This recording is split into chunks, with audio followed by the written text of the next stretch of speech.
Moore is just beginning to think his troubles are behind him. He's taken a job as a caretaker for a remote forest preserve in Virginia, tracking wildlife and refurbishing cabins. It's totally solitary. Perfect for hiding from the Mexican drug cartels he betrayed back in Arizona. But when Rice finds the carcass of a killed bear on the grounds, his quiet life is upended. Rice becomes obsessed with catching the poachers before the bears are harmed.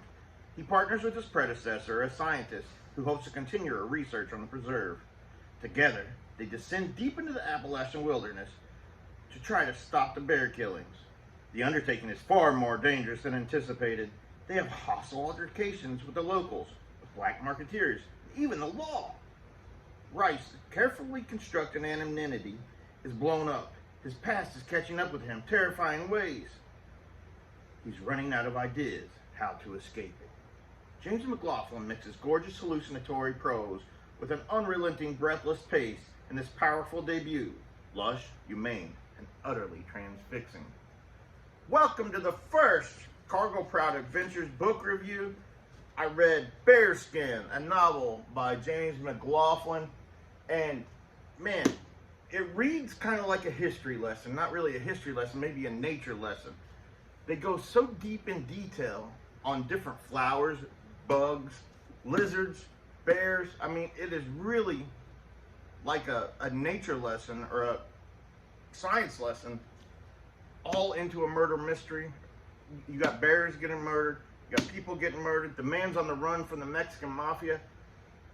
It's going to make a great film, and it made a really, really good book. There was one scene where the guy, I don't want to ruin the book in case some of you are readers and want to check it out. Some of you may just be wanting to read the review.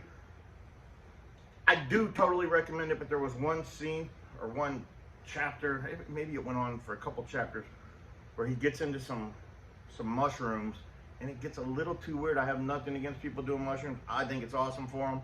They want to do them, but it gets a little weird, and it didn't totally need to be in the story, in my opinion. He hallucinates, and it kind of gets goofy, but other than that, it's just a really good book, a great, just well written. I mean, it's got so many aspects that you look for in a book. It's got the mystery, it's got the total, I mean, other than Stephen King, this gives more detail on just the little things that you look for. Just make your head start going and getting into it. So I totally recommend. I'm going to give it 4 pockets out of 5 pockets on the cargo scale. We're going to go with Bearskin, and I totally recommend it. I say check it out. Anyway, I'll talk to y'all later. Love y'all, and bye.